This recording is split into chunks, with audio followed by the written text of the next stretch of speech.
संभल police ने हिंसा के कई आरोपियों की फोटो जारी की। अब तक 2 महिलाओं समेत 27 आरोपियों को पुलिस ने गिरफ्तार किया है। संभल हिंसा के नए वीडियो आया सामने। हिंसा के वक्त मस्जिद की छत पर भी कुछ लोग दिखाई दिए। वीडियो में दिखा मूवमेंट। संभल हिंसा की सीसीटीवी फुटेज से 100 से ज्यादा आरोपियों की पहचान।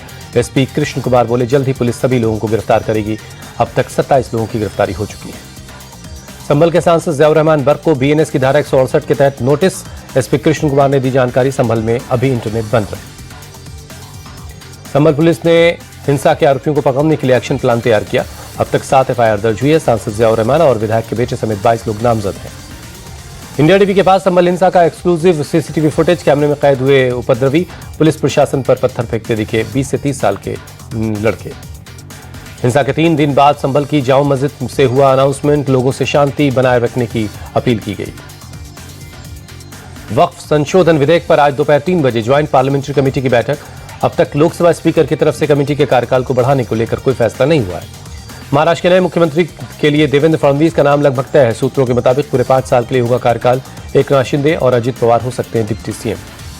डिप्टी सीएम नहीं बने तो दिल्ली आ सकते हैं एकनाथ शिंदे। राज्यसभा के जरिए मोदी सरकार में बन सकते मंत्री। शिंदे गुट से कोई दूसरा नेता हो सकता है डिप्टी सीएम। एकनाथ शिंदे ने अपने सभी विधायकों को अपने अपने क्षेत्र में लौटने के लिए कहा। मुख्यमंत्री पद पर अब तक फैसला नहीं होने के कारण लौट आया।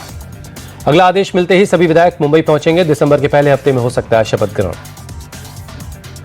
महाराष्ट्र में कैबिनेट गठन का फॉर्मूला फिक्स। बीजेपी कोटे से बन सकते हैं 22 मंत्री। शिवसेना शिंदे गुट का डिप्टी सीएम के साथ 12 मंत्री। अजित गुट को डिप्टी सीएम के साथ 10 मंत्री पद मिल सकते हैं। महाराष्ट्र में शपथ ग्रहण की हो रही देरी पर बोले प्रदेश बीजेपी अध्यक्ष चंद्रशेखर बावनकुले, अगले 2 दिनों में केंद्रीय ऑब्जर्वर आएंगे, फिर फैसला हो जाएगा। शपथ ग्रहण से पहले दिल्ली के दौरे पर हेमंत सोरेन। पत्नी कल्पना सोरेन के साथ पीएम मोदी से मुलाकात की। 28 नवंबर को चौथी बार झारखंड के मुख्यमंत्री के तौर पर शपथ लेंगे।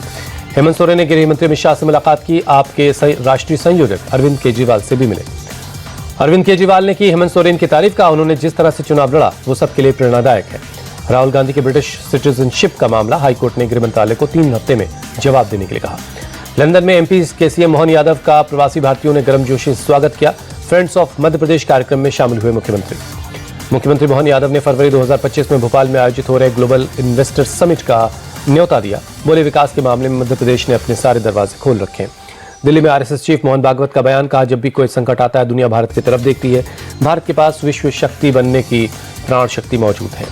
बांग्लादेश की अदालत में चिन्मय दास की बेल रिजेक्ट होने पर भड़के कोलकाता इस्कॉन के वाइस प्रेसिडेंट। कहा, वो कोई आतंकी नहीं, बांग्लादेश में अल्पसंख्यकों की आवाज दबाई जा रही है। चिन्मय की गिरफ्तारी को वीएचपी ने भी बताया गलत। कहा, देशद्रोह का आरोप लगाना गलत है, वो कोई आतंकी नहीं है। आध्यात्मिक गुरु श्री श्री रविशंकर ने बांग्लादेश में अल्पसंख्यक हिंदुओं को निशाना बनाए जाने की घटनाओं को चिंताजनक बताया। बीजेपी ने चिन्मय कृष्ण दास को ढाका में हिरासत में लिए जाने पर जताई चिंता। कहा, बांग्लादेश में हिंदू अल्पसंख्यकों को दबाने की कोशिश हो रही है। कोलकाता के बेहाला में बीजेपी कार्यकर्ताओं का विरोध प्रदर्शन। चिन्मय दास की गिरफ्तारी को लेकर सड़क पर उतरे लोग।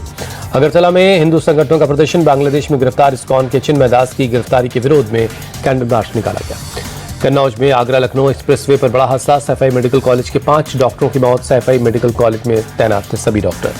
कन्नौज के तिरवा में तेज रफ्तार कार बेकाबू होकर डिवाइडर से टकरा गई और डिवाइडर तोड़ते हुए ट्रक से जा टकराई। लखनऊ से ये सभी डॉक्टर वापस सैफई लौट रहे थे। दिल्ली के इंडिया गेट इलाके में छाई धुंध की चादर। बहुत खराब श्रेणी में है एयर क्वालिटी इंडेक्स।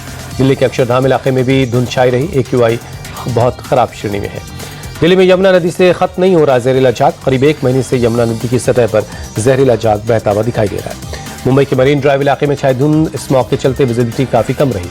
पश्चिम बंगाल के भी कई शहरों में कोहरे की मार है। पश्चिमी मिदनापुर शहर में छाई धुंध की मोटी परत। Olympic medal winner Bajrang Punia के खिलाफ नाडा का एक्शन। 4 साल के लिए बजरंग पूनिया बैन। इसी साल 10 मार्च को पूनिया ने डोपिंग टेस्ट के लिए सैंपल देने से इनकार कर दिया था।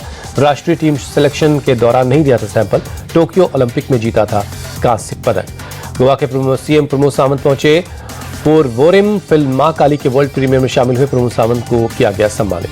प्रमोद सावंत बोले, मैं यहाँ फिल्म मां काली के प्रीमियर के लिए आया हूँ। मैं पूरी टीम को बधाई देता हूँ। इंटरनेशनल फिल्म फेस्टिवल में हो रहा है प्रीमियर। गोवा में अपने काम को लेकर बोली अभिनेत्री यामी गौतम। मेरे लिए मेरा सबसे अच्छा प्रवक्ता मेरा काम है। काम को लेकर जोखिम लेना जरूरी है। करण अर्जुन के दोबारा रिलीज होने पर राखी गुलजार ने जताई खुशी। कहा, युवा पीढ़ी को ये बहुत पसंद आएगी।